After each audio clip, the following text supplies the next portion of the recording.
Yeah, I did it the other day. Perfect, thank you. Okay, so I'm just going to do a quick introduction. So for those of you that don't know who I am, I'm Gemma Ovens, and I founded Postnatal Fitness Hub, and I'll talk a little bit more about that later on. We've got Jasmine joining us, and Jasmine is going to be first up to speak.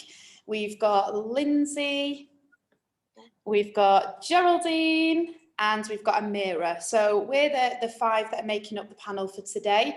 We're each going to just take in turns and go through a little bit of an overview about what we do and how we support mums, and maybe some top tips just to hopefully that you can take away with you from today as well. We are thankfully recording this, so should you want to play it back, you'll be able to watch it again, and we'll also add any links and things at the end so that you can follow the various panel experts and ask any questions. So each of us are going to speak for roughly 10 minutes, and then we're going to open the floor to any questions. So feel free to unmute yourself once we've finished having a little natter. We're hoping that you get lots of support and tips out of this, and the reason that we've come together to do this is we're all mums, and we all know exactly how overwhelming it can be during pregnancy, post-pregnancy, and we each specialise in a different area to support mums. So we've kind of clubbed together today, which we're really, really excited about, to help and support you as much as possible.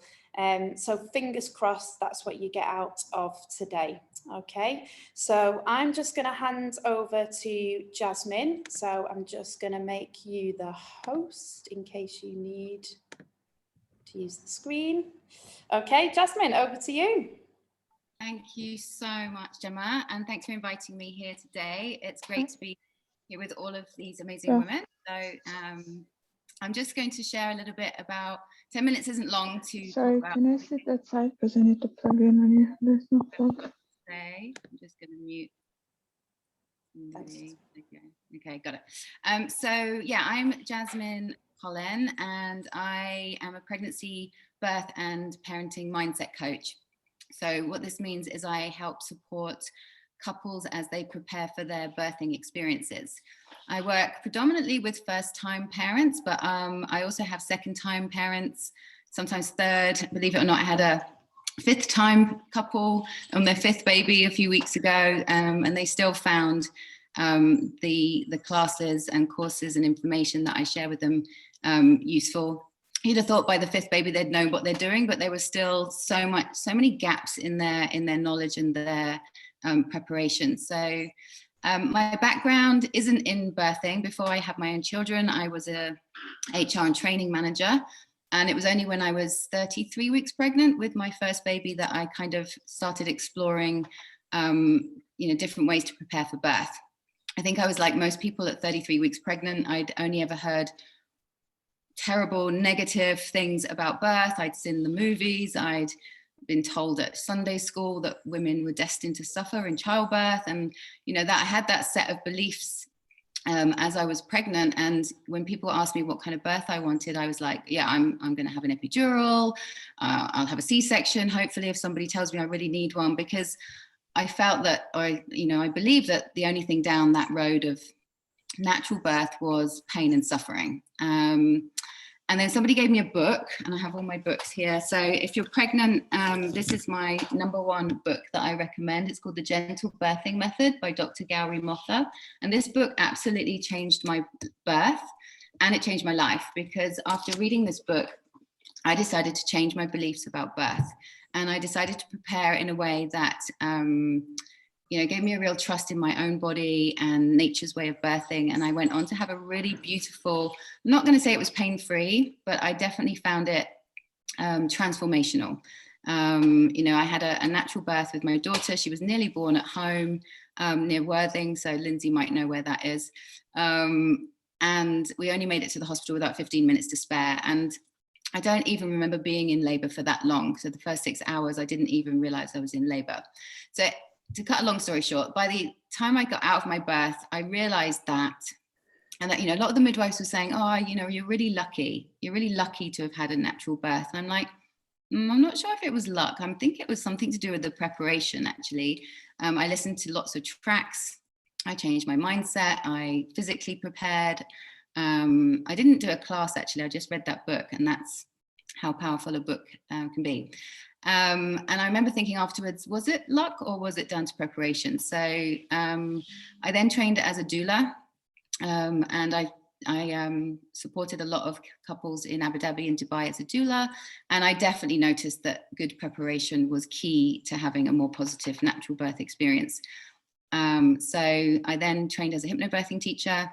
I'm also a hypnotherapist, NLP practitioner, theta healer, baby calm and toddler calm teacher as well. And I made it my mission to make sure that couples are fully informed and prepared for birthing experiences that don't have to be like the ones we see in the movies. Because if you go into your birth with just that, you know, just those beliefs and just that information, you can often end up with that, you know, that exact thing. So there's a lot of things that you can do as a couple to prepare for a more positive birth. And what I mean by positive birth is not necessarily, you know, it has to be natural and vaginal or home birth or water birth or any of those things. For me, the most important thing that couples, you know, to have a positive birth is to feel informed and empowered in their birth choices. I always say, if you don't know what you want, and you're having a hospital birth, you often end up with what you're given. And especially in a place like Dubai, or where it's very medically orientated, a medical insurance system, that can be a lot of procedures and you know, interventions that might not always be necessary.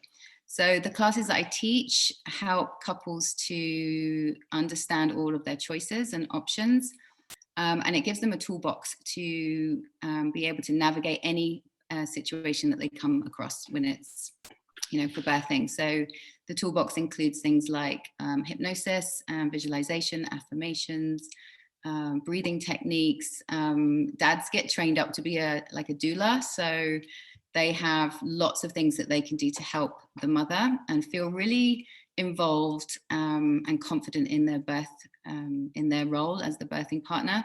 I think sometimes dads get a really raw deal. We expect them to be at the birth, right? And we expect them to be super positive and really supportive, and then we throw them into that situation with no training. And even as a doula, with, you know, a whole, you know, I trained as a doula, worked as a doula, you know, there's still things that happen in birth that you're not quite prepared for. So to throw dads into that experience without any training is actually, you know, I think it's a bit, you know, it's a bit cruel actually for them. So my classes are very much based on making sure that mums feel supported by their birth support person, usually the dad, but it could be, you know, sister, a mum, or, you know, anyone that they want to have there. So what else can I tell you? So yeah, the classes help. The classes are run over a course of 8 weeks, and there's group classes and private classes, and it's a full childbirth preparation course that also covers breastfeeding and baby calm tools. So it's about getting to know your baby, and also a lot of postpartum preparation, because birth preparation is important. But of those of you here that have already had children, you know that the postpartum period is the tough bit. So it's about making sure that you've made a postpartum plan, so that you can, you know, honor that time in your life and seek, you know, set up the right support for yourself. Because quite often, you know, mums tend to get forgotten afterwards. It's all about the baby. But as you know, Gemma knows, we've talked about postnatal and postpartum quite a bit. It's really important to have a good plan in place for that. The good thing about the course as well is that the mindset tools that you learn are applicable in all areas of your life. So you can often use the tools, because dads get trained up as a doula, but you also get trained up as a hypnotherapist a little bit. So you can actually do some hypnosis on each other, and use the affirmations and techniques, and use the breathing techniques in all areas of your life. And yeah, have a positive birth. And because you've got this kind of toolbox of different tools, the chances are that you're going to stack the odds in your favor of having a more natural birth. Because you're more calm, because you're more relaxed, because you're more prepared, and we do a lot of dealing with your fears and looking at your beliefs about birth as well. In fact, anyone that's pregnant, I have a free 5-day challenge coming up starting on Sunday called Scared to Prepared, where we're going to go deep into sort of birth fears and talk about how you can use those fears to create aligned actions and create affirmations out of, personalized affirmations from your fears, so you can feel more prepared for birth. So if anyone wants to join that, come along. There's going to be some free prizes and gifts, and I'm going to give away some tracks and to help, so just to help women feel better about birth, really. But no matter what kind of birth you end up with, these tools are going to be useful. So there's a bit of a misconception about hypnobirthing being just for natural birth, and it's not really the case. These tools are really good in all kinds of situations and all kinds of births. So whether you need an induction, or you even choose to have a C-section, or you need to have a C-section, then these tools can keep you calm, in control, relaxed, no matter what happens, no matter what path your birthing takes. But there's also a lot of emphasis on recognizing the difference between what's necessary medically and what isn't, and trying to work out the difference between the two, because that's a really big piece of the puzzle when you're going into a very medicalized kind of hospital environment around birth. So I could talk forever, so you need to stop me, Gemma. How much time was that? Was that 10?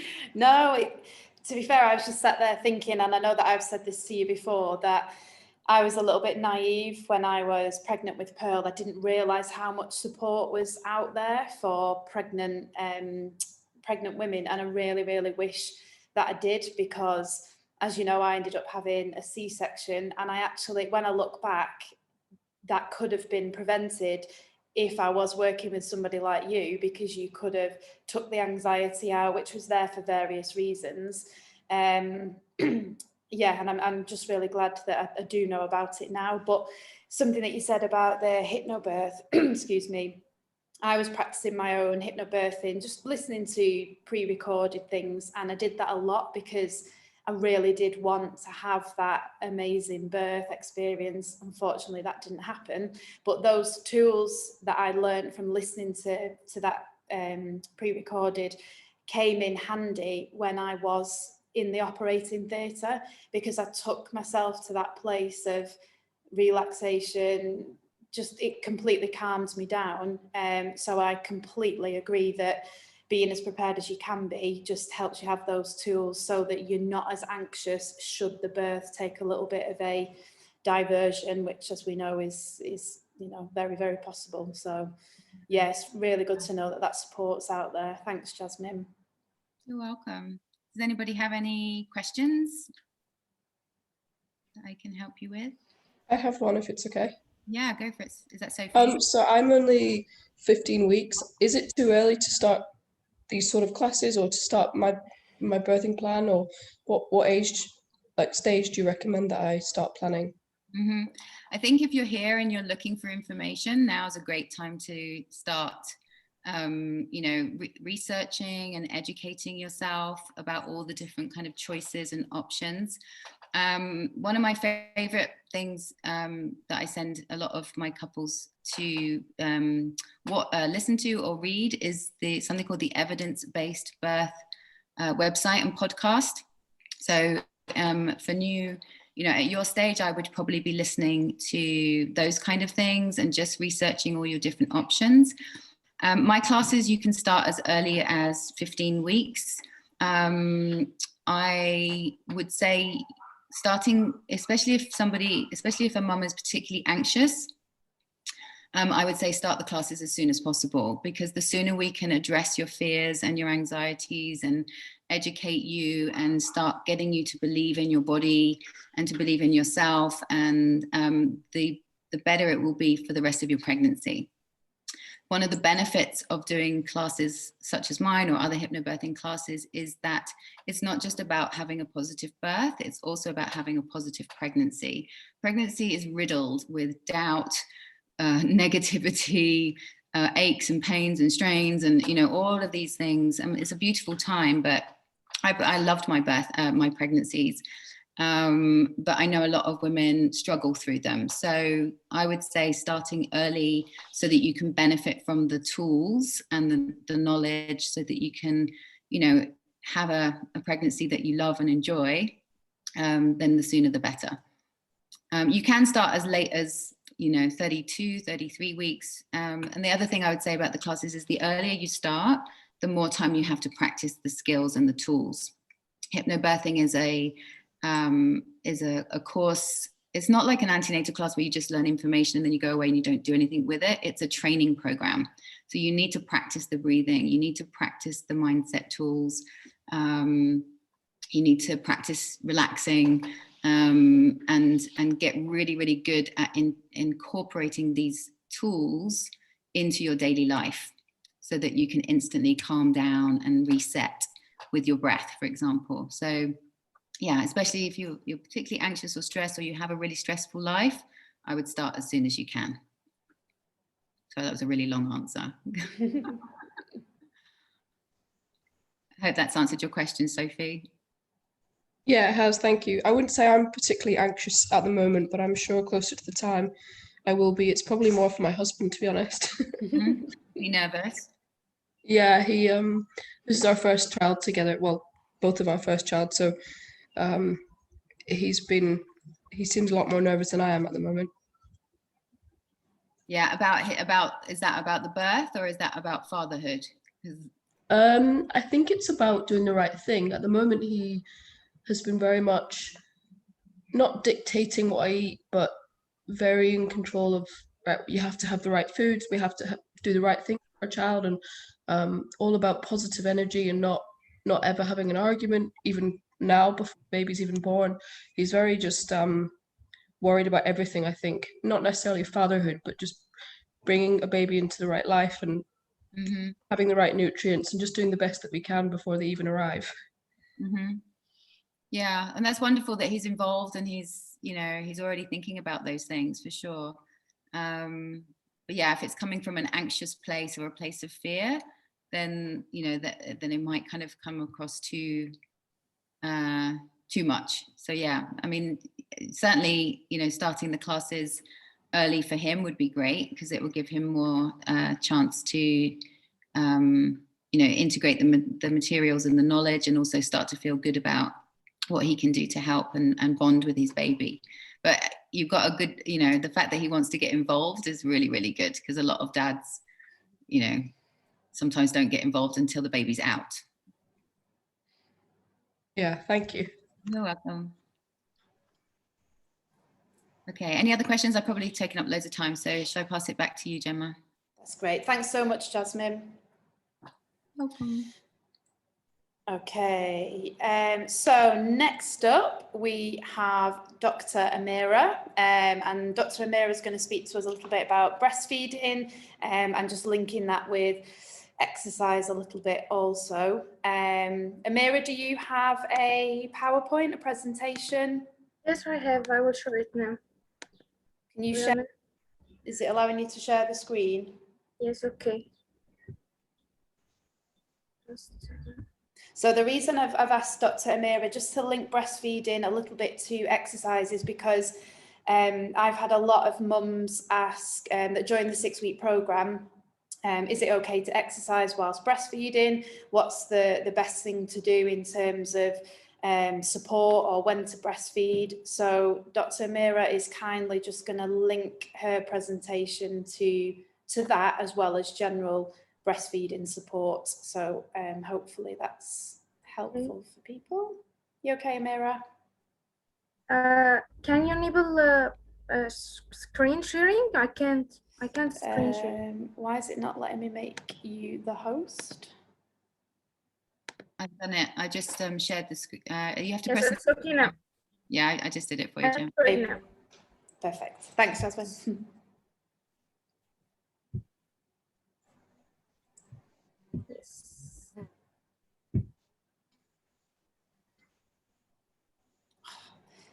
got one fly flying around me. It's driving me insane. You can see it now? Yes, Amira. Okay. First of all, hello everyone. My name is Amira and I'm a lactation consultant and a child nutritionist. And simply, I have prepared a presentation about the questions asked by mothers related to exercises during breastfeeding. So I will gonna start. The most asked question by mother is, does exercise affect milk supply or nutrient content? And the answer is no, because studies have shown no difference in milk production or nutrient composition or baby's weight gain. In contrary, moderate exercise improves a mother's health and has a positive effect on her emotional well-being and a lot of benefits. These benefits include a higher level of cardiovascular fitness, improved blood lipid profiles and insulin response, a feeling of well-being from improved energy and reduced stress levels, enhanced maternal-infant relationship. It also alleviation of depression symptoms in those with major depressive disorders. And also research has shown that moderate exercise doesn't affect milk supply or milk composition or baby growth. But sometimes exercising to exertion may have a short-term effect on lactic acid and IgE content of a mother's milk, but it's only a short-term effect, and that this disappears quickly after exercise. Second question is, does exercise affect immunologic factors in milk? And the answer is there is no difference in immunologic factors after moderate exercise. But the IgE levels are decreased short term after exhaustive exercise. Most breastfeeding mothers don't exercise to exertion, but for those that do, so the breastfeeding soon after, a decrease in IgE levels in one feeding per day is unlikely to be significant. So, does lactic acid increase in breast milk after exercise? The lactic acid in breast milk does increase somewhat if mom exercises to maximum, also described as exhaustive exercise. This increase may be present to up to 90 minutes post-exercise, and there is no known harmful effect for the baby. So, will baby refuse the breast after mom exercise? Sometimes baby refuse the breast, but it's not related to exercise. It's related maybe to the salt test of the sweet after exercise or the smell. So studies have found no difference in acceptance of the breast even after a maximum intensity exercise. But what if baby refuses the breast? As I said, if baby seems to object the taste of mom's milk after strenuous exercise, she has to keep in mind that it might have nothing to do with all the exercises. Baby might be distracted or objecting to the salty taste of a sweet on your breast, etc. If this happens, mom might try to expressing a little milk, maybe from 3 to 5 millimeter from each breast before nursing. Or she may take a shower or rinse her breast before breastfeeding. Or she could decrease a workout intensity a bit in the future.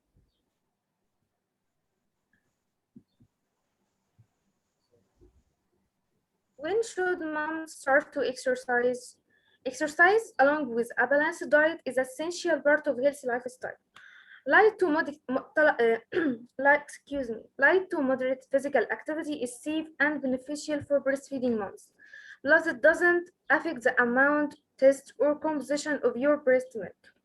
If you had a routine delivery without any complications, you could probably start exercising within a few days. But if you had a C-section, you will have to wait until your body heals. If you are still sore after the birth of your baby, you are bleeding heavily, or you have a breast infection, don't begin to exercise. You have to wait until your baby is at least 6 weeks old or more. If you had a C-section, you can usually start exercising 6 to 8 weeks after birth. However, you should take your healthcare provider before beginning any type of exercise program. And also, my advice to start slowly and gradually. So how to start postnatal exercise? During the first few weeks after childbirth, it's important to get enough rest and establish your breast milk supply. So you will want us to start exercising slowly, then you can gradually increase the duration and the intensity of your workout as the weeks go on. You have to keep in mind that stress and fatigue can decrease your breast milk supply and put you at risk of breast issues such as mastitis. So don't overdo. If you become too tired or overwhelmed, you cut back or stop exercising for a while. You can also start again at a later time. My advice also to nurse before exercising and wear a good supportive bra. Because if you don't nurse before exercising, you will feel uncomfortable and maybe breast start to leak some of milk. So try to express your milk or pump milk or nurse your baby before you're exercising, and also wear a good supportive bra, especially if you're doing a maximum exercise such as running, jumping, etc. Some babies don't like nursing when mom has been sweating due to the salt on mom's skin, so you may wish to rinse your breasts or take a shower before nursing. If you are regularly lift weights or do other exercises involving repetitive arm movement, if you develop a black ducks, cut back and start again more slowly. It's important to keep yourself hydrated, and it's important to take a light snack before exercising. And I always recommend to take nuts. And my favorite nuts and the most recommended nuts is almond. Almond is very rich in calcium, and some studies have shown that almond can decrease the appetite for food. As I said before, breastfeed or pump your breast milk before you begin your workout, because full breasts can make exercising uncomfortable. If you tend to develop mastitis, you should limit upper body exercise, especially lifting weights. Start working out for short periods of time, a few days a week, then gradually increase your activity level. Wear a supportive bra that fits you properly. A very tight bra or one that doesn't provide enough support can be uncomfortable and put you at risk of mastitis. My last advice is to avoid losing weight rapidly. Mothers have to consume at least 1,800 calories per day, because research shows that moms who breastfeed their babies for at least the 3 to 6 months of baby lives may or may not have an easier time when trying to lose a pregnancy weight. Losing weight while breastfeeding can be safe as long as you maintain a nutritious and balanced diet. And I also said it's about the quality of food, not about the quantity. Some of mothers think that if she eats more food, her supply will be good, and this is not correct. If you eat a balanced diet, have all nutrition, that's good. Most breastfeeding moms need to consume at least 1,800 calories per day. Not eating or drinking enough daily calories can lead to rapid weight loss, so lower milk supply, low levels of necessary vitamins, malnourishment, and weakness.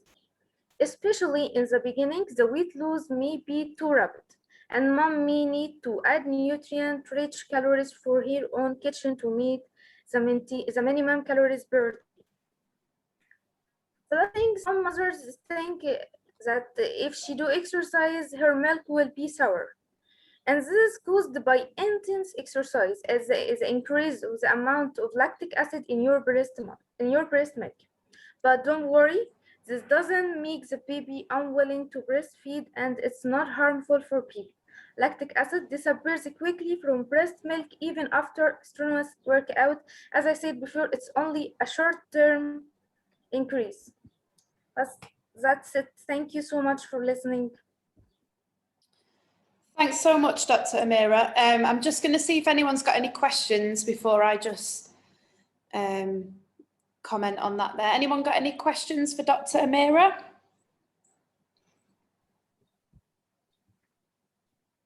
No, all quiet. I found that really interesting and really helpful. So thank you, Dr. Amira. And you're basically repeating, and it's so good to know that I'm saying the right thing as well. And obviously the reason that I asked you to do this today is because obviously I work with mums pre and postnatal with exercise, and I do get mums asking about breast milk, breastfeeding, nutrition. And I've said this to Jasmine before as well, that I get mums coming to me ready to join my 6-week program, and they might be 4 or 5 weeks postnatal wanting to lose weight. And I have to say to them, no, this is not about weight loss. This 6-week program is a gentle return to exercise. And that ties in really, really nicely with what you've just said about it's low intensity. We don't do any high impact exercise when we're, a new mum and we're breastfeeding, and to eat enough. I'm so glad that you've said that, because I also get mums that are, oh, what if I do calorie? No, you're breastfeeding. You need to be eating. Forget the weight loss, forget all of that. Just focus on eating nutritious foods, which is, again, perfect. It's not, oh, I can have 1,800 calories, I'll have a pizza. It's getting the good nutritious calories to support the breast milk and to support mum, and then keeping hydrated as well. So that was really, really helpful. Thank you so much. And I've taken some things from that as well that hopefully helps me answer a couple of questions, but obviously I can direct them your way if not. So thank you again, Dr. Amira. Really appreciate you doing that. Thank you so much. Any questions there at all before we hand over to Lynsey? No. Amira, are you the host still? Are you able to make Lynsey the host? I will try. Jasmine's still the host, but I'm okay. I don't need to share anything. You okay, Lynsey? Yeah, on my screen it's showing that, Jasmine. Sorry. Okay, so thank you very much for inviting me to attend the summit. I'm really excited to be here. So I'm Lynsey, and I'm the founder of Mahuru Children's Holistic Therapy. My job is children's occupational therapist, which I've been doing for the last 20 odd years or so. And in the last 8 years, I've specialised within the neonatal field. So we've done lots and lots of work in the neonatal unit, supporting babies with a whole various number of different elements. So from developmental care, feeding, through to supporting their sensory systems and things like that. So lots and lots of experience of working with newborns and identifying their observations of and their communication skills from very, very early age. I've also got 2 children of my own. So I've got an 11-year-old and an 8-year-old. And it was my 8-year-old that made me set up my own business. And he was a little baby that was a little bit more unsettled and had the colic and the reflux. And I thought at that point that I was like, actually, having done baby massage previously for my first child, I could see how he responded so much differently, and how I could then help parents through these difficult times of having an unsettled child. And obviously it impacts on the mother as well as the father, the child themselves, and also the whole family dynamic. So I really wanted to help support parents in using my occupational therapy skills and my mothering skills to be able to support parents and establish a much calmer family dynamic. So with that, I set up my business, and I ran that alongside the NHS when I was working there. And over the last few years, my husband's work has moved worldwide. So we've had a stint in America and now we're in Dubai. So I chose to take my business online so that I could support the parents. So I run my classes and one-to-one support online and support parents in Dubai. I've just run classes in Hong Kong and some one-to-one sessions in Hong Kong, and I also do the UK. So it's very flexible to how I can support you as families and making sure that you are in your own home environment, because that makes a huge difference in how you can be supported with babies being in their own home. So I just want to jump on, and obviously with Jasmine, with her experience as well, and obviously saying about the pregnancy, and just tapping into then the neonatal side of things and how babies develop their senses within the neonatal period. And obviously we talk about baby massage today. I'm very passionate about this and could talk hours like Jasmine. And obviously there's a lot of elements of the sensory development for babies, and babies learn through their sensory development. But I'm just going to touch on the touch sense today, tying in with that baby massage, because otherwise I'll go all over the place with that. So obviously touch for babies, they are developing that sense in utero from 5 weeks gestation. So 5 weeks, you won't even know that you are pregnant at that point, maybe potentially. And at 5 weeks, your baby has already established their touch sense. And that continues to develop and develop until obviously they're born. And once babies are born, they are then, they've been cocooned in this lovely sack that you've in this lovely home that you have developed for them, and you've grown them and you've protected them, and all of a sudden they're born to this new world that they may not be wanting to be associated with just right now. If you go overdue, they might be like, I don't want to go to that new world yet. And some babies get to that point where they're like, okay, I'm accepting this world and it's a bit overwhelming. Some babies may think, oh, okay, I'm in this world, I'm just going to take my time to get used to it. So babies respond so differently with their sensory senses, which is your touch, sight, hearing, smell, taste. You've also got your other senses of your vestibular system and your inner gut sense. And that's where the breastfeeding comes in, that babies have that gut sense, and they will then go up to the breast and they'll know how, and they've got their intuition to know how they're going to feed and everything like that, because they've got that gut sense involved. So the touch. So babies will get to a point where they will have that sense of touch. And it's really important to say at this point that some babies may be more sensitive than others. So some babies may feel more than others, and they may be more sensitive. So that's where they may be more sensitive to being colicky, and also with their reflux, because they're feeling it more than other babies. And that's why some babies are more unsettled. Similarly, with when you're touching, you're doing the baby massage, it's then making sure we're getting that connection and developing that positive touch with babies. So that's one of the benefits of baby massage, is that we're helping to develop their touch sense, and we're establishing that. So that's the sensory part of baby massage, but there are other health benefits to baby massage. So it's obviously releasing your love hormone, your oxytocin, and that's really going to help you increase your bonding with your child. And this can happen with mums and dads. I've done a lovely group recently where I've had all dads online with mums, and it's been a real lovely bonding time. And it's just really nice to see that you've got that touch, you've got that bonding, you've got that element of where babies are all together with their family. And can you imagine how much that baby must feel that love in that moment at that time? It's just amazing. So you're really building up on your bonding and your connections. You're also building on your communication skills with babies. And it's at this point that you can really start to identify your baby's cues. And as an occupational therapist, I'll always talk about the sensory element of that and how you can identify what your baby is wanting more or less of. And the communication, and often it's the eyes when the babies are looking at you, if they're looking away, that's they're communicating to say, actually, I'm a bit overwhelmed right now. I can't cope with this overall stimulation, but I'll come back to you when I'm ready. So it's things like that that I'll teach you through your baby massage as well, to really get to know your baby and really observing your baby's behaviour.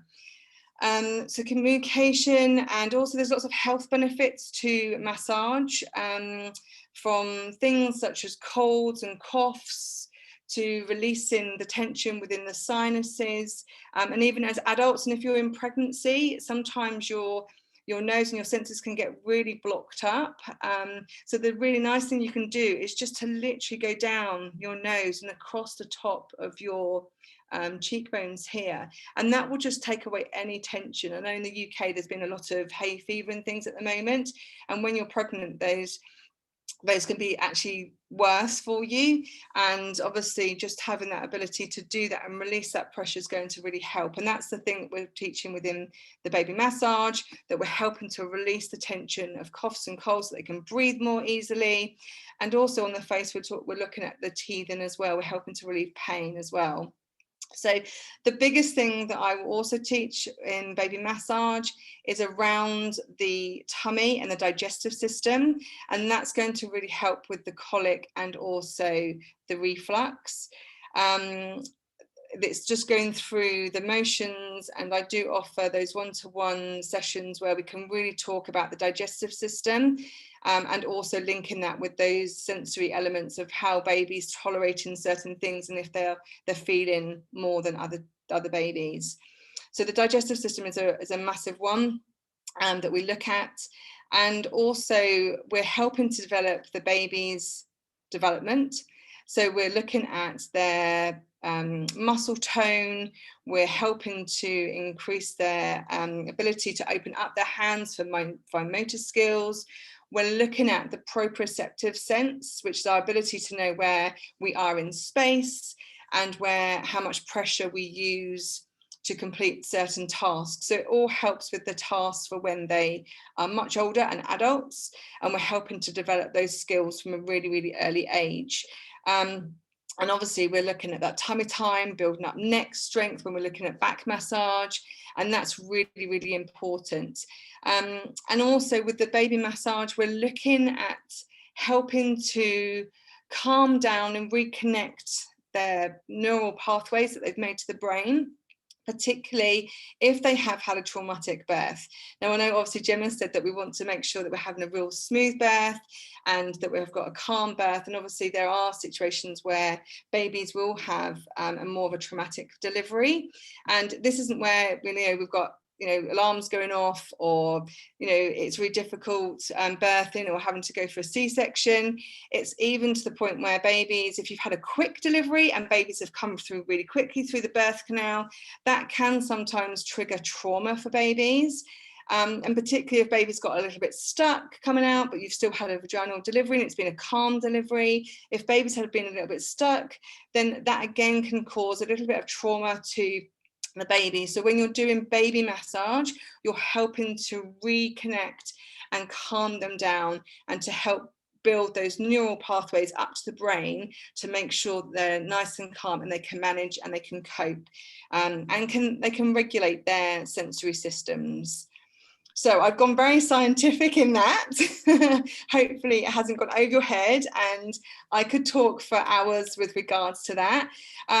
But in conclusion, baby massage offers such a nice wealth of skills that you can develop with your babies, and also that you can connect and you can really have that lovely bond. So yeah, I think it's one of those ones that you can use, and I still use baby massage with my children, and I think if you've got that really lovely connection, my children now will even come up and say, "Mummy, do you want a massage?" And normally it's sometimes, if they want something or if they can see that I'm feeling a bit stressed or anyway, they will also come, and they've got that connection made that they'll really take in with you, and you can help them with that when they're older. So you'll get that back if you carry on massaging throughout life. Any questions?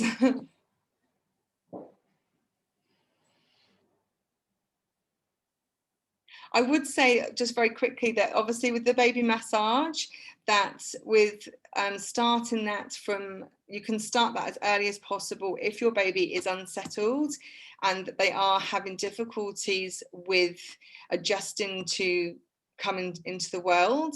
And often babies will have an element where they will give you a false apprehension, well, that's not the right word, but false hope, in the sense that they'll be quite calm, and then all of a sudden they may wake up to the world and they're like, oh, okay, here I am. So you may then find the baby's unsettled. So that's when you can start some baby massaging to help calm them, particularly if they are unsettled. But usually babies can lovely tolerate massage from about 6 weeks and onwards. So you can start massage earlier. But to get the most benefits of a nice relaxing time, that would be from 6 weeks and onwards. It also helps with sleep. I forgot to mention that one. That's it, I'm done. Sorry. That's the biggest benefit, surely. I missed that one. How have I missed that one? Thanks, Lynsey. That's really interesting, and it's so true what you've said, that even though we can't remember being a baby, our bodies have made those neural connections already. So I actually, years and years ago, don't practice it, but did my hypnotherapy, and whilst I was training, they took me right back to birth, and basically linked it to potentially why I'm quite an anxious person, because I had a traumatic, well, my mum, bless her, had a traumatic delivery. It was touch and go, and obviously my body has wired all those connections. I don't remember it, but really, really interesting. And I just think that, again, I would love to have known more about this, because I think it's, like you say, not only the bond, but you're making so many important connections for that little baby that will not only be beautiful now, but it will really help shape them as they're growing up and becoming an adult, because it's firing the brain, isn't it? And that's, the more you can wake the brain up and make those connections, the more empathetic they are when they're old. You know, lots of intelligence, emotional intelligence, physical movement. Yeah. It's absolutely mind-blowing when you really think about it. Yeah, very mind-blowing information is that if you are carrying a girl, and they are going to then be carrying your grandchild, and even in that period of time with your baby, that can impact on, if you've been working in, say, a factory and it's really, really loud, or your decimals are really, really high, then that can actually impact on your grandchild's hearing in the future. That's mind-blowing. Yeah, that's amazing. Is that linked with the eggs? I remember reading something about this, that so my mum obviously carried me, but gave me my eggs, which then produced my daughter, so it links with that. Yeah. So you'll already be carrying your eggs in the fetus. Yeah, that's mind-blowing. So yeah, I love it though. For the sensory elements of that, the sound, that can impact on your future. So yeah, it's amazing. It's amazing. It's mind-blowing. So I can get very passionate about this. No, I love it. Yeah, and yeah, I'm the same. I could listen all day. So thanks so much, Lynsey. Really, really appreciate that. I think there's a question for Lynsey in the chat from Sophie. Shall I read it out for you? Thanks, Jasmine. She's saying she's read about swaddling your baby in the first few months of life. Is this something you agree with, or are baby massages an alternative to this? So I think with regards to swaddling, you can do both. I think swaddling is something that, well, I talked about the proprioceptive sense. So when your baby has been in utero, they've been in this really, really tight position, and they've had everything enclosed around them. And that's why they're like pushing against you, because they're getting that proprioceptive sense. So when we swaddle babies, we're giving them that sense of calmness. So we're swaddling them, and they know that they've got that connection, but also we're dampening down their central nervous system. So again, we're sending those wires up to the brain again, and we're helping to calm their central nervous system. And swaddling is just a way to really get your babies really nice and calm.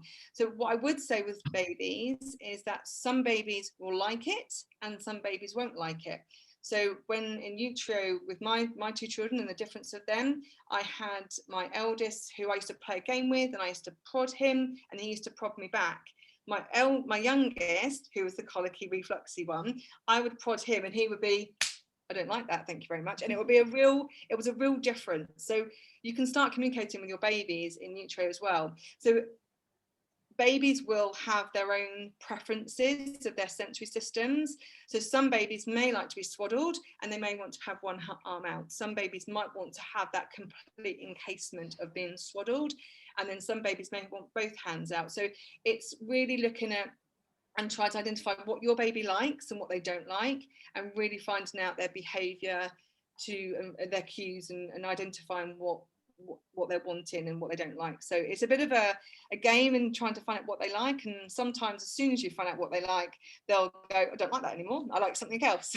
So don't worry, you're not doing anything bad, it's just the way that your sensory system changes, and it can change throughout the morning to the evening. So your baby might like to be swaddled in the morning but might not like to be swaddled in the evening. So it really does depend on your child, and you're going to know them the best, and it's just identifying their cues that, you know, and health professionals can help you identify those cues, and obviously Jasmine and myself, we could then help identify those cues for you, and for you to be really confident in how you want to handle and love your baby.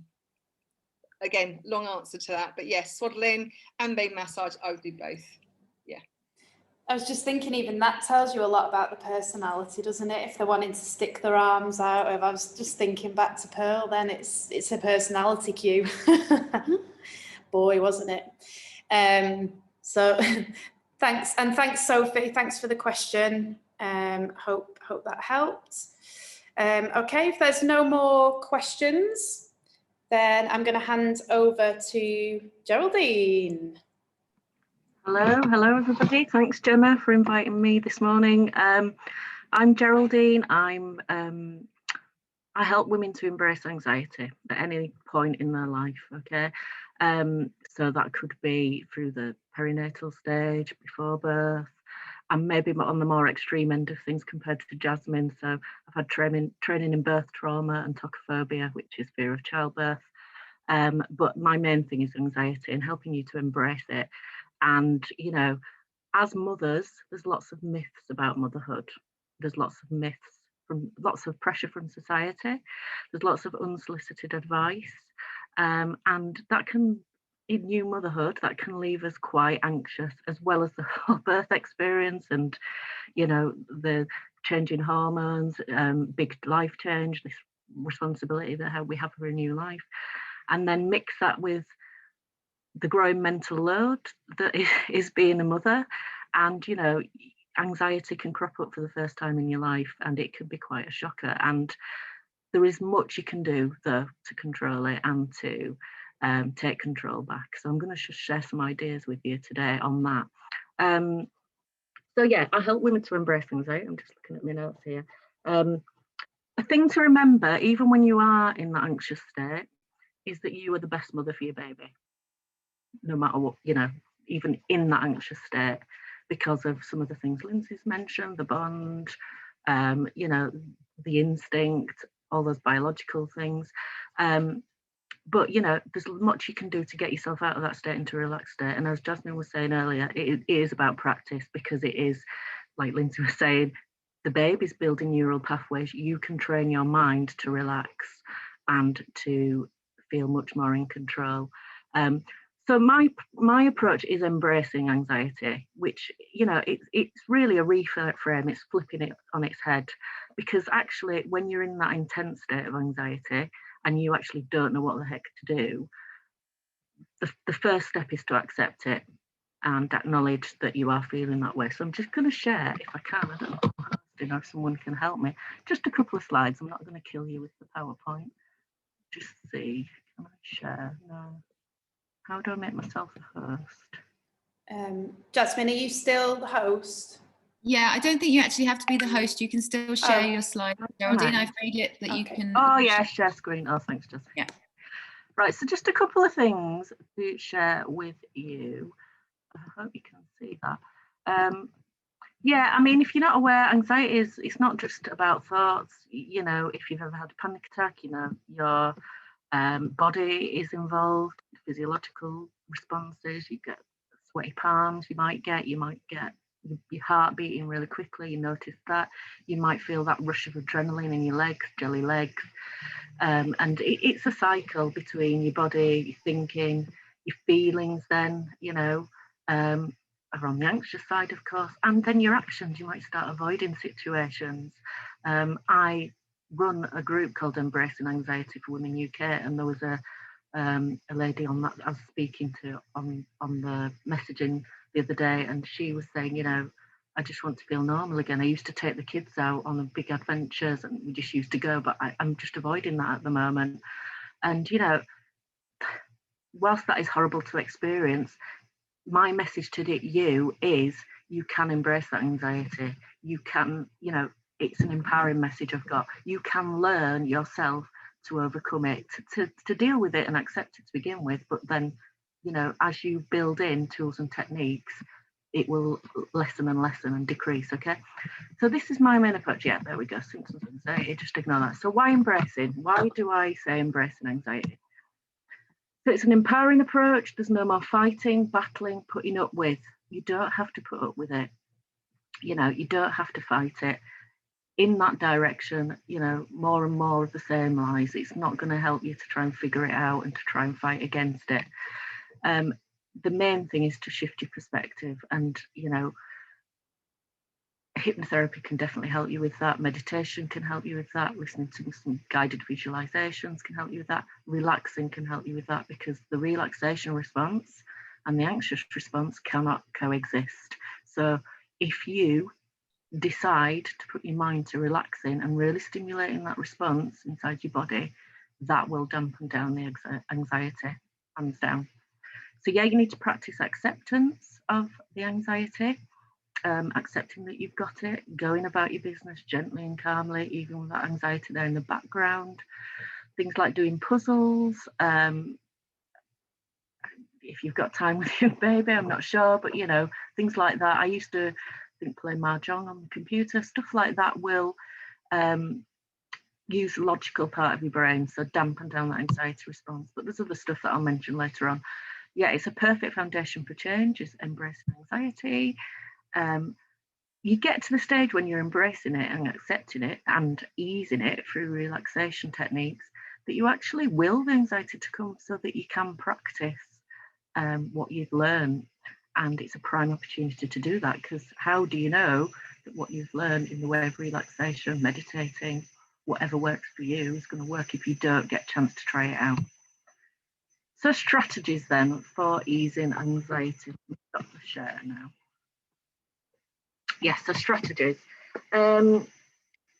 Self-care is really important. I'm sure you've heard this before. Majorly important. So even if, like today, I was just telling the lady before we came on, I had a really calm morning generally, although I was loading the dishwasher, I was running a bath, I was ironing my son's uniform. I need to get on top of that. I'm just doing a big stint at the weekend. But yeah, and by the end of it, I thought, right, we've got 5 minutes to go. I'm dressed, he's dressed. Oh no, he wasn't. Where's his tie? Mummy, I can't be bothered to get it. I'm too tired. So I had to run back upstairs. It's like the 30th time I'd run up and down the stairs. And basically, by the time I'm walking out the door, I was just, you know, that tension headache, that anxiety, the cortisol released in my, you know, my forehead. That's why I experienced it. And, you know, I'd just lost it a little bit and feeling that tension rise. But even in amongst that, I'd run myself a bath. I'd had 10 minutes just in the bath to relax. And even if, you know, I know it's full on when you've got a newborn or a little child, even just doing 5 minutes, 10 minutes of something you enjoy that is just for you, that is, you're giving yourself a message that you're important and that you matter, and you're nurturing yourself. So that is a top tip. If you can get some bath salts that are rich in magnesium, put them in. Take magnesium supplements, they're nature's tranquilizer. Great for anybody that's suffering from anxiety, menopausal women as well. Just did some CPD on that at the weekend. But yeah, that's the top tip. Self-care, you know, doing yoga, doing gentle exercise, as some of the ladies have already said, as Gemma said, as Dr. Amira said. Yoga is brilliant for releasing tension and anxiety. Walking, it's bilateral stimulation, so you're harmonizing the left side and the right side of your brain by taking the left step and the right step. That's great for releasing anxiety. And also, you know, if you get to a very anxious state, just tapping your legs or the top part of your body, just taking some deep breaths and doing that. You could even do the butterfly hug. I don't know if you know this one, Jasmine. Yeah, where yeah, you're intertwined. You can all do it together if you want to have a go. So make yourself a little butterfly, and then you might want to close your eyes. Take 2 or 3 deep breaths. That's 1, 2, 3, and then just very gently tap. Just the top of your fingers should be just below the collarbone or just on it. And just feel everything getting a little bit calmer, a little bit stiller.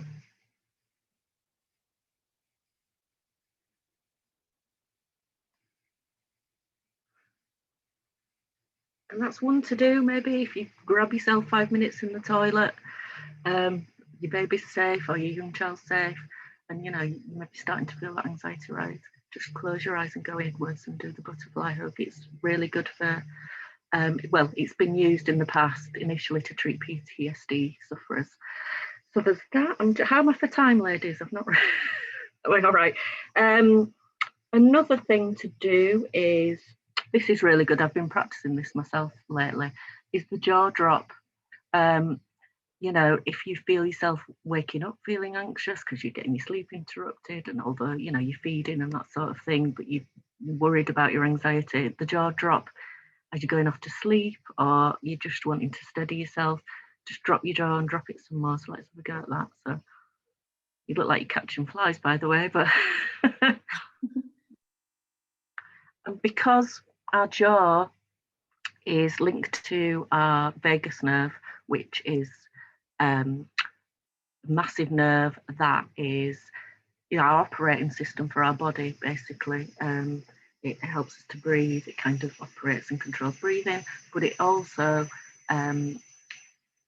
stimulates the parasympathetic nervous system. It's a major factor in that. So if we can do anything to relax that, drop our jaw. If you're really anxious, having a panic attack, and you're at home and you're fretting, just flop your whole body down and let your arms down, you know, dangle. Yep, that's a good one to do. Have we got time for a breathing exercise or a grounding meditation, ladies? Gemma? Always got time for a breathing Right, exercise. let's do this then. So this is a grounding meditation that I'm going to do, which will help you. It's, I think, you know, it's not, I'm a clinical hypnotherapist, I'm an anxiety UK approved therapist. One of my big de-stressors is nature.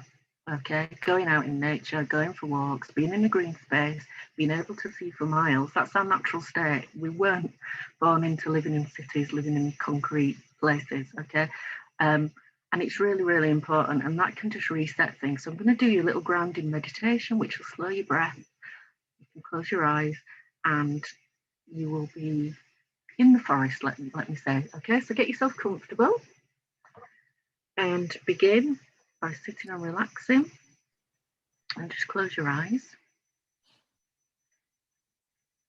Take a couple of deep breaths.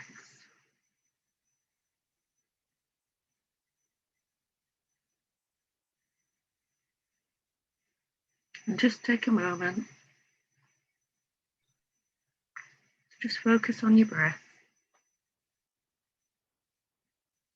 And with each in-breath, breathe in relaxation.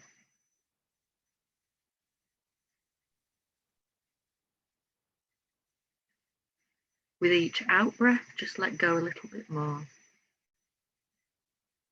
So you're breathing in relaxation, and as you breathe out, just let go.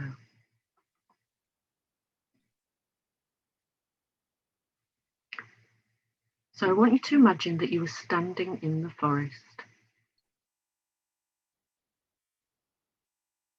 You've got bare feet, and underneath your feet there is soft moss. The moss is luscious and green. It's slightly damp and soft to the touch of the soles of your feet.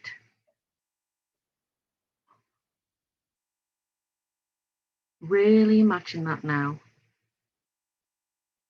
Imagine what it's like to feel that moss under the soles of your feet. All those nerve endings in the soles of your feet, feeling the velvety softness of the moss.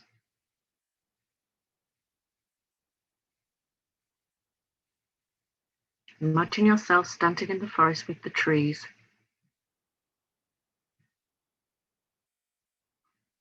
It's a beautiful day and it's very peaceful.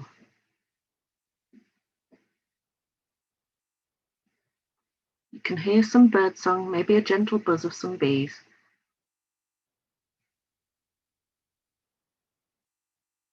And you're just feeling at ease in this place.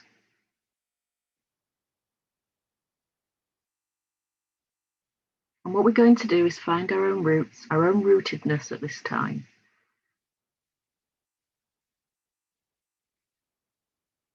So I want you to imagine from the soles of your feet, there are roots growing.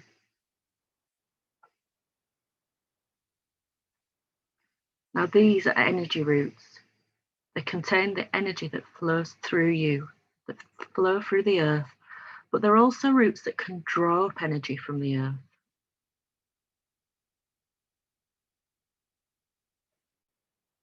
So just imagine these roots growing.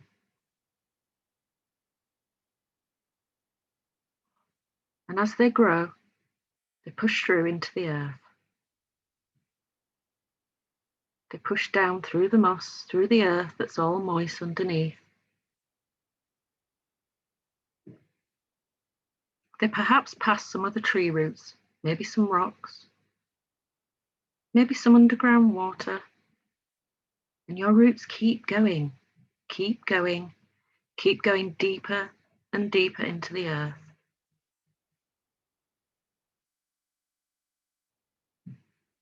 And remember, these are energy roots.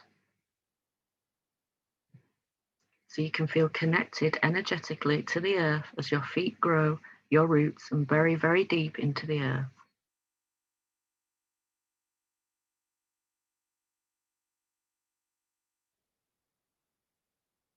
And just like the trees, these roots can draw up nourishment.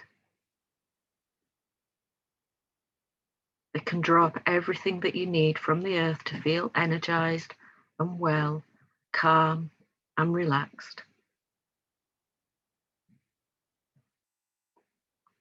And as your feet roots go deeper into the earth, they connect with the very center of the earth. A beautiful, shining place right there in the center of the earth that is pure energy. That's pure love.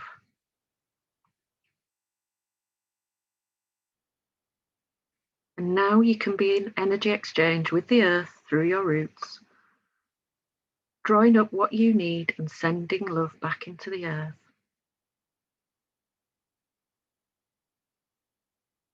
So just imagine these roots for a moment longer.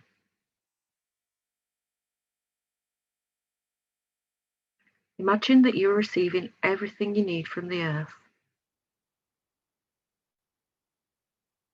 And in exchange, you're giving your love. Everything you need is here for you now.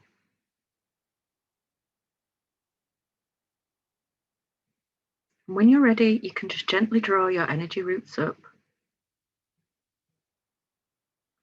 Just until you find a comfortable level for connection, a comfortable level for your groundedness, your connectedness.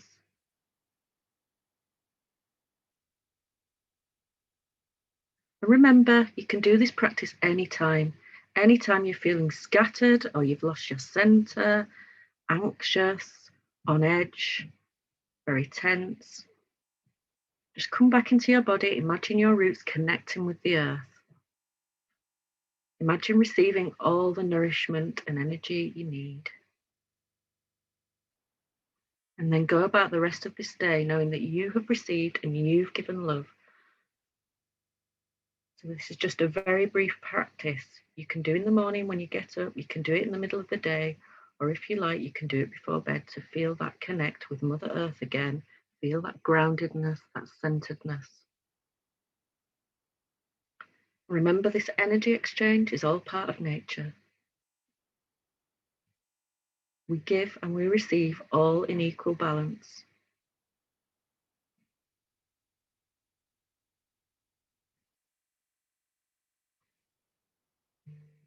And when you're ready, you can open your eyes, gently stretch. Hope you enjoyed that. Yeah, so that's the end of my spot. Thank you very much, Gemma. If you want to check me out, you can look up Calm Path Hypnotherapy. I do one-to-one group programs. I do some workshops and webinars. There's a big button on the homepage. So I've got one on Sunday on self-compassion. If anybody fancies that, just get in touch, ask me any questions. Has anybody got any questions? I think they've all gone to sleep. Too relaxed. Geraldine, thank you. That was lovely. And you've touched on self-care, and we've not spoke about that too much, which is usually what we kind of hit home the most is self-care, and something that we neglect so much as busy mums. So it's a really good reminder to do that. And I know you've shared that session that's coming up in the group as well, so we'll share that. And thanks so much for that meditation. I've been doing it a lot lately and I'm really enjoying it. I definitely feel the benefits without a doubt. Okay, so I'm just gonna quickly share my screen and hopefully this works. Is this going to be the right one? I've got one online, one and one saved. Oh yes, lovely. Okay, so I won't spend too long because I know it's been busy from the start. So I'm just going to quickly go through a little bit about what I do. And today for me, it is about self-care, but it's linking in with everything that the ladies have also said. So I won't keep everyone too much longer. So for anyone that doesn't know who I am, Gemma Ovens, started Postnatal Fitness Hub, always been into fitness and training, spent my whole life and career within the sports and fitness industry, and now really niching down on just pre and postnatal for mums and mums to be, because after having my first child nearly 17 months ago now, I was absolutely gobsmacked at the lack of support out there for not only prenatal exercise, but more postnatal and that recovery, really, postnatally, for mums that had ab separation or just the knowledge of how to get back into exercise safely, or even how to just strengthen and heal the core post-pregnancy. So it's kind of my passion and my focus. So overall, my mission right now is to raise awareness of ab separation, how to check and heal that, and provide mums with the knowledge to exercise safely throughout pregnancy, because I know for some mums it can be a little bit scary knowing what to do and what not to do, and to ensure all mums or new mums have the support and information to heal and strengthen the core post-baby and return to exercise safely, keyword safely, not hitting the gym, which I touched on earlier. It's a gentle return. It's definitely not about weight loss. And I'm doing this to prevent women from struggling with issues later in life. So by taking action now, the hope is that you have that knowledge and you return or strengthen the body postnatal so that you can prevent any potential issues further down the line. And I'm really wanting to create a supportive community for mums, which is why I'm doing this today. It is a community. There's so many angles to being a mum. This is not just about exercise. I want to build that community for mums. So how I'm currently doing this, I'm about to, in the next couple of weeks, set up an online prenatal exercise class. I deliver a 6-week safe return to exercise, so it's a self-study program. And that's for mums that, we check for ab separation.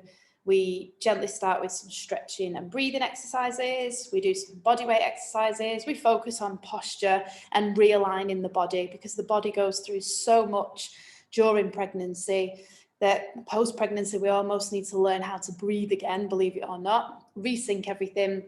and put everything back together so that we're nice and strong, the posture's good, and if we then want to move on to some more intense exercise, then we can do, but we do this first as building that solid foundation, which comes on to my membership, monthly membership for mums, which I'll talk about a bit more later. I think the next slide actually. And this is where mums can take that next level of progression. And then I do one-to-one support as well for mums that would like some extra support. So it's just a really, really quick video. So it's just an overview of my monthly membership. Now, this is quite new and I wanted to kind of launch it today really and just get this recorded so that I can get it out there a bit more. The reason I've kept it on the down low is because I wanted to make sure that mums were aware that this is for mums that have already done a little bit of exercise, even though we still focus on building the core. And I've been busy working on the 6-week program, but I'm ready now to launch my monthly membership. So I'm just going to quickly play the overview and I'll shut up for a second.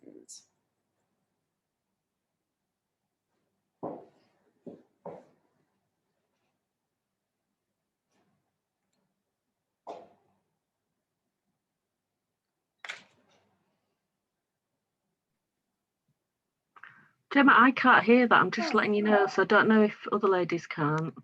Oh, no, can you not? I can't, but maybe the other ladies can, but I'm just letting you know. Oh, no, thank you. Oh, You're welcome. Wonder what I've done there then. I don't... It normally is like a share audio. Increasing fat, improving muscle mass, improving fitness, whatever it might be, this is the next level.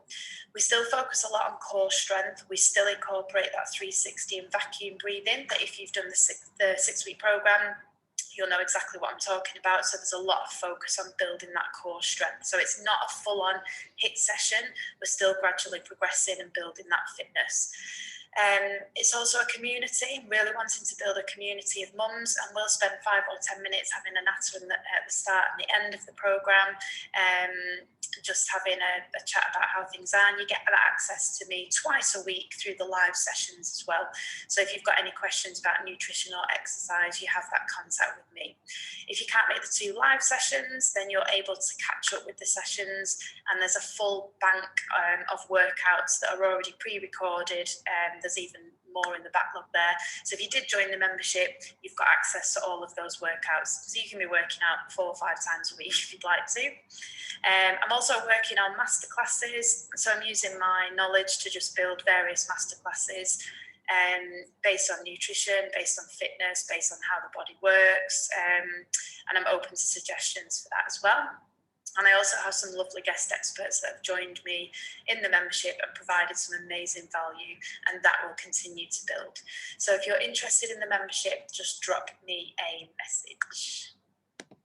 Okay, so that's just a brief overview of what the membership looks like at the minute and what I'm planning to do moving forward. Linking it with this ab separation. So I'm really trying to raise awareness of ab separation, and I'm doing this because there are so many women that contact me and they mention these symptoms. And when I say to them, have you had a check? Have you been checked for ab separation? And they can say, no, what is that? Then when we do the check, they're like, oh my God, I've actually got a gap of 3 centimetres. And this is what shocked me the most. There's actually, unless you go and ask for it or seek for it, you won't get this check on your normal 6 or 8 week checkup. Usually the abs return back on their own by around 8 to 10 weeks. After that, if you've still got quite a large gap, you need to do something about it. And again, there's such little support out there for it, which is really what I'm trying to raise awareness of. If you don't heal the ab separation, you're potentially looking at the following symptoms. So backache, painful intercourse, you might have coning at the abs. So if you kind of sit up, you might see a little bump appearing through the abdominals where the ligament's weak as well. You might have slight or severe incontinence or an urgency to pee, still have a pregnant looking belly. And this was me. I had a 3.5 finger ab separation. And until I started working on it, I looked about 5 or 6 months pregnant still. And it took a lot of rehab to heal that. Obviously, I have done it, but it's a massive symptom. Heavy feeling in the abdomen, and at worst, prolapse. So the mums that have come to me have said that they've already started running, or they've already doing HIIT sessions. And then when we check the ab separation, we have to stop that and start from the beginning. And it's nobody's fault at all. It's just that there is such a lack of awareness out there. So there's things that you can do prenatally and postnatally. And I'll just quickly go through the 360 breathing at the end, but contact me because I have so many free resources. And if you're in my group already, you will have access to those. So these are some of my super mums that have done the 6-week program or are in the membership. Some of these have struggled a little bit with diastasis, so the ab separation, and some have just been working on tightening and pulling that core unit in. So my focus is, I couldn't give a toss what you weigh, or what you look like. My focus is building your core strength, getting your body strong and healed again post-pregnancy, working together and resyncing the brain back to the muscles. Because if we don't, we're opening ourselves up to injuries further down the line. So some more of my amazing mums that have worked blooming hard. And again, self-care, they've took that time for themselves, which is not easy. I've been there and I know exactly how hard it is trying to find time for you, which is why I pre-record everything as well. And then I've just put some quick examples. Again, if you're in my group, you will have seen these, but just a couple of exercises. These are 30 seconds long for prenatal and postnatal. So for any pregnant ladies in the group or watching this now, these are safe for you to do.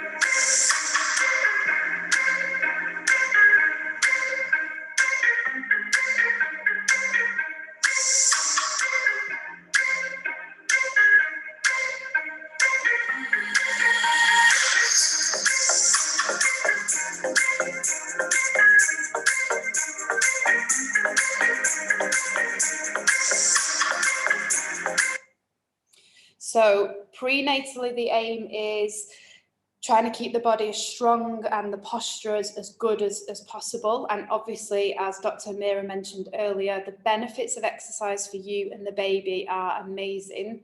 And another mind-blowing fact is actually that you can, as you exercise, you're actually strengthening the baby's cardiovascular system, which is, I found, really interesting. And then a couple of postnatal or safe postnatal exercises. There's a lot of breathing involved with postnatal, so we really have to get that 360 breathing spot on, and then we incorporate that breathing into every exercise we do. So when I said earlier that it's not about weight loss, this is exactly why it isn't.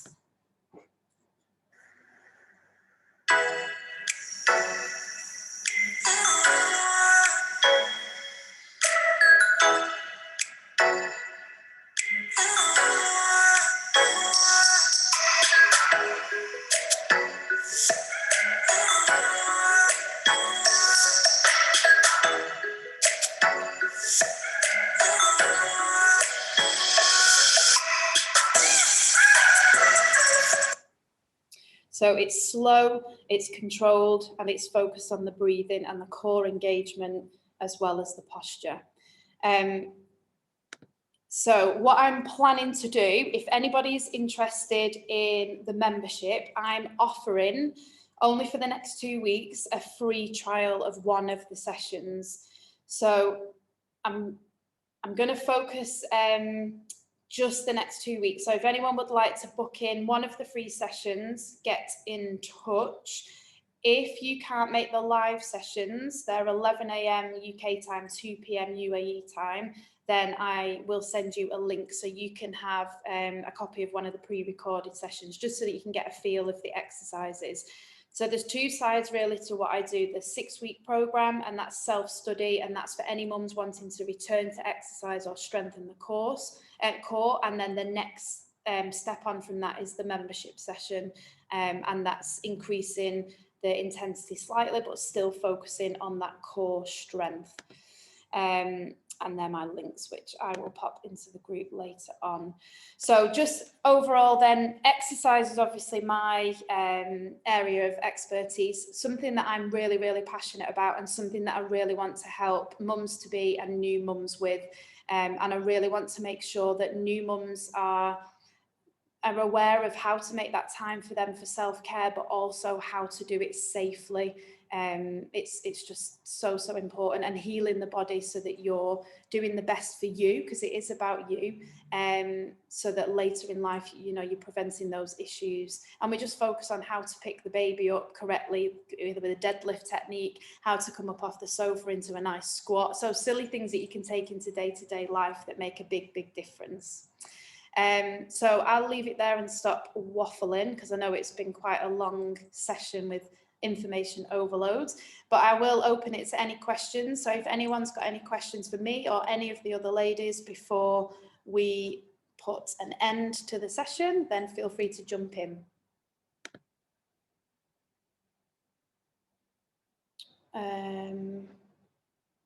Got a question there. Do you have any suggestions for people living in hotter climates? Geraldine. How do you mean, Sophie? Like going out into nature, or what do you just mean generally? Can you maybe give me a bit more detail? That'd help me. Hello? Was is it from Lynsey Cleave? Suggestion people who's asked that question. Is it you, Lynsey, or Sophie? Yeah, as you were talking about the nature, I was asking, obviously you saying that getting out to nature is a really good way to just release anxiety. So I was just offering out to, is there any suggestions you can make for the hotter climates where you might not be able to get out and have that sharing that sort of, is there any other release that you could use other than the meditation and the grounding that you were doing? Well, funnily enough, I wrote an article on this for a hypnotherapy journal. So listening to the sounds of nature, birdsong. I got a CD of birdsong, lovely. You know, even in the depths of winter in the UK here, where you can't have sunlight, you know, on a dark evening, put the bath on, listen to that, sit in the bath. Pot plants in your home, you know. When you go into nature as well, part of the way in which it relaxes you is because the trees, the plants are releasing natural aerosols that actually, you know, scientific evidence found that they actually increase our natural killer cells and can help to fight, you know, cancer and those sorts of things. So even pot plants around your home will be releasing those, you know, it is, you know, you can touch the leaves, you can feel those, but, you know, your body will respond to that in some way. So yeah, listening to the sounds of nature, visualizing nature, so listening to a grounding exercise, a meditation, a hypnotherapy recording. There's tons on YouTube that's nature-based, because the mind doesn't know the difference between an imagined situation or reality. Hence, that's why we get anxious, because we're imagining horrible things happening to us in the future. So yeah, those would be my 3 top tips. I'm just trying to think of anything else, but yeah, listening to rainwater, birdsong, those sorts of things are really good. If you want to, just ask me, you know, I can give you the article to read if you fancy, anybody fancies that as well. It's got a big long list of things in there, but those are the ones that have just come to mind. Brilliant.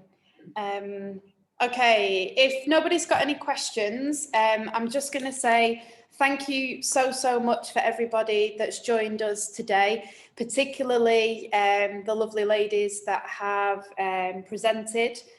I found it really good. I found it really useful. I've took lots of information from it too, but also I really love, I just like building this community and providing support. So it's been really enjoyable.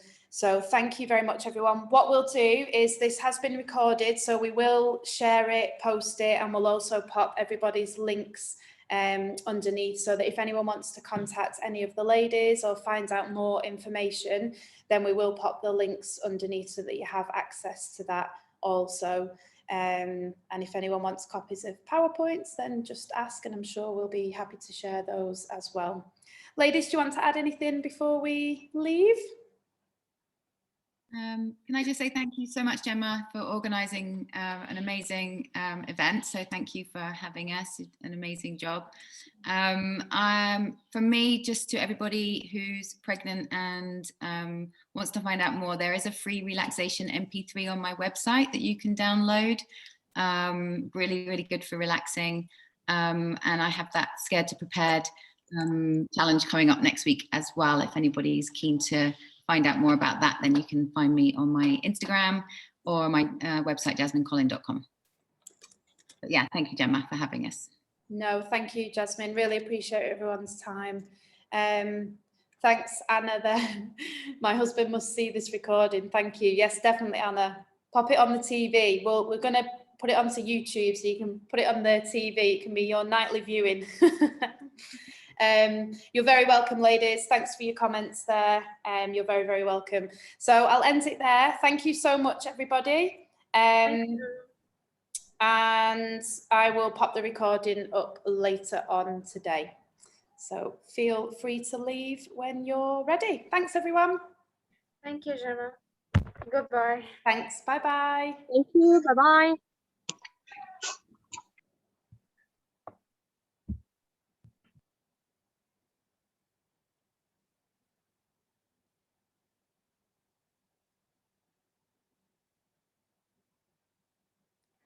Oh. Just heard something fall off the roof then, because the builders are on the roof.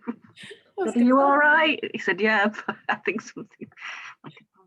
As long as it was something and not someone. Oh, yeah, you might be recording. Oh. Yeah.